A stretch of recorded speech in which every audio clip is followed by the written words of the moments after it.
Selamat malam. Pemirsa, salah satu upaya pemerintah untuk mengurangi impor bahan bakar minyak adalah dengan dikeluarkannya Peraturan Menteri ESDM nomor 25 tahun 2013 tentang kewajiban minimal biofuel dalam bahan bakar minyak. Dan pertanyaannya adalah bagaimana kita mencapai target itu? Kemana arah industri biofuel kita? Itulah topik Economic Challenges malam ini. Kali ini bersama saya, Leonard Samosir.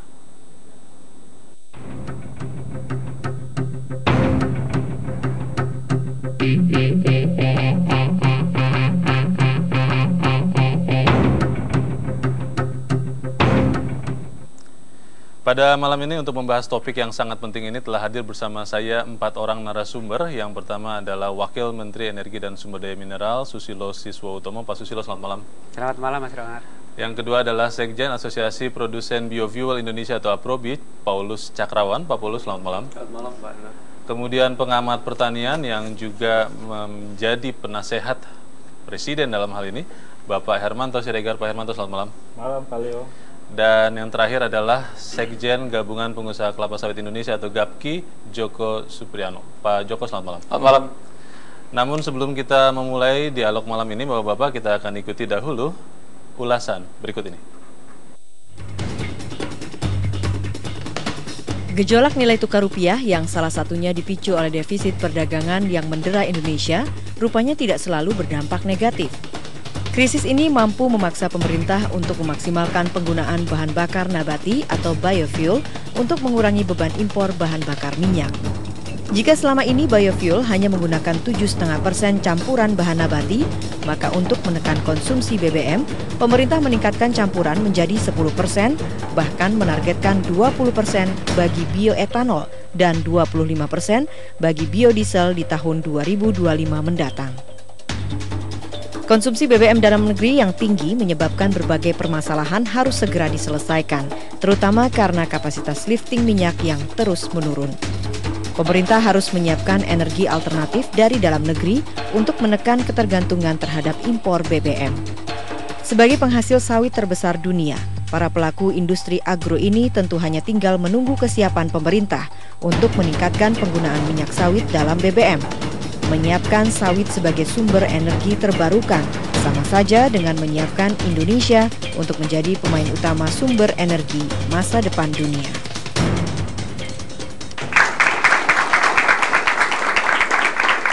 Ya, saya ingin memulai dialog ini dengan bertanya kepada Pak Susilo dulu, Pak. Wamen, Peraturan Menteri SDM nomor 25 tahun 2013 ini mewajibkan mandatory biofuel di tahun 2025. Sebetulnya ini keputusan yang diambil dengan pertimbangan yang masak atau memang keputusan yang diambil ketika kita menghadapi ancaman krisis ekonomi sehingga nanti kemudian pelaksanaannya dipikirkan kemudian, atau sebetulnya seperti apa, Pak?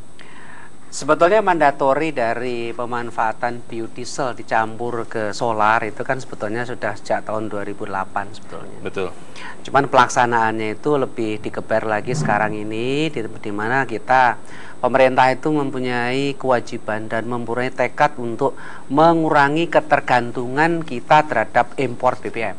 Bukan impor saja, terhadap BBM sendiri, karena kebutuhan BBM kita itu makin lama makin banyak, makin naik ya, seiring dengan pertumbuhan ekonomi maupun pertumbuhan penduduk. Nah, di satu pihak produksi minyak kita kan turun nih. Oleh karena itu kita tidak mempunyai, sedangkan kita juga mempunyai sumber-sumber energi terbarukan.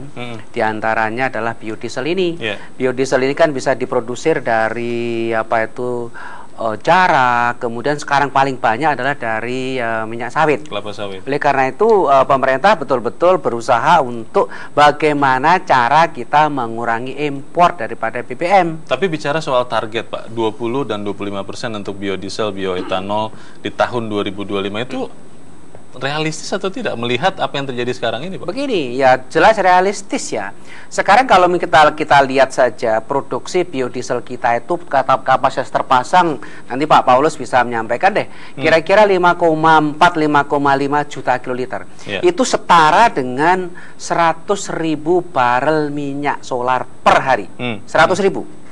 Ya kan? Jadi kalau misalkan padahal sumber daripada CPO kita sendiri itu makin lama akan meningkat. Pada tahun 2020-an 5 mungkin produksi CPO kita itu bisa mencapai 30 juta kiloliter.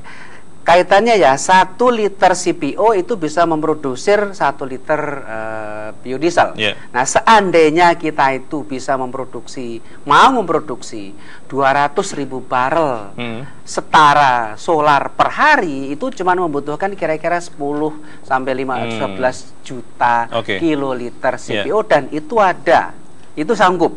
Karena bagaimanapun juga perkembangan kebun kelapa sawit, kemudian juga prediksi pada tahun 2020 lebih itu kira-kira 30 juta kiloliter, ya, dimana kalau kita pakai itu 10 juta atau 11 juta kiloliter udah menghasilkan 200.000 barel per hari. Itu mengurangi impor. Gitu loh. Pak Paulus sebagai Aprobi, produsen biofuel Indonesia, happy dong, senang sekali dengan kebijakan pemerintah ini. Anda melihatnya bagaimana, Pak? Jadi kami dari produsen tentunya menyambut baik ya, dengan pengembangan kebutuhan yang banyak ini.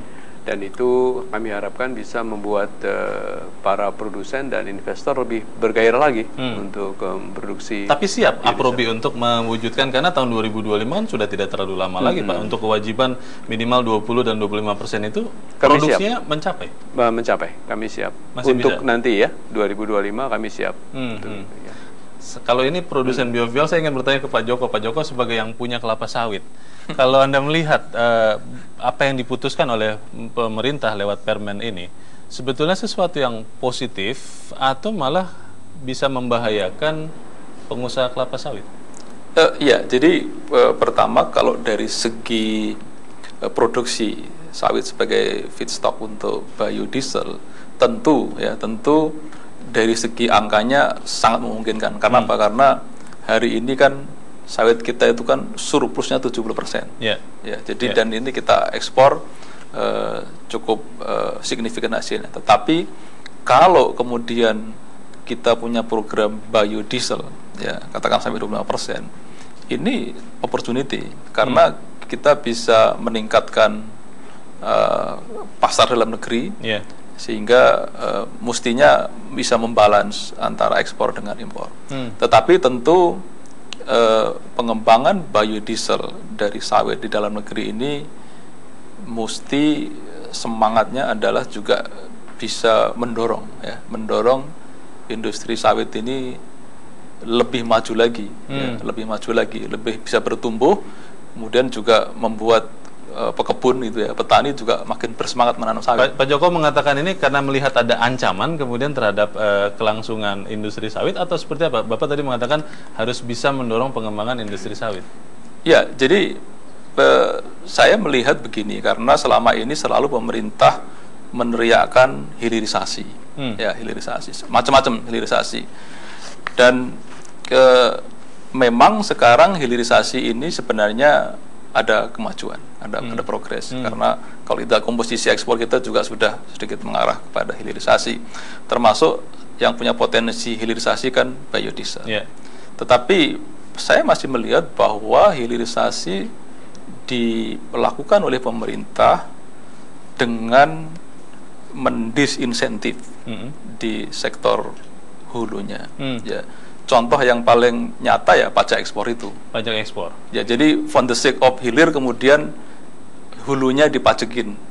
Padahal sebenarnya kan yang industri sawit ini kan industri 200 triliun ya, 4 juta petani. Jadi mestinya di hulu inilah yang benar-benar didorong sehingga petani itu menikmati value added yang signifikan. Jadi jangan sampai kemudian malah di sini yang kemudian Pak Joko harus tahan dulu, nanti kita akan tanyakan ke Pak Susilo apa maksudnya dari kebijakan pemerintah yang mungkin menurut para pelaku usaha ini masih belum terlalu jelas warnanya seperti apa, tapi kita harus ikuti jeda dahulu. Pemirsa tetap bersama kami, Economic Challenges akan segera kembali.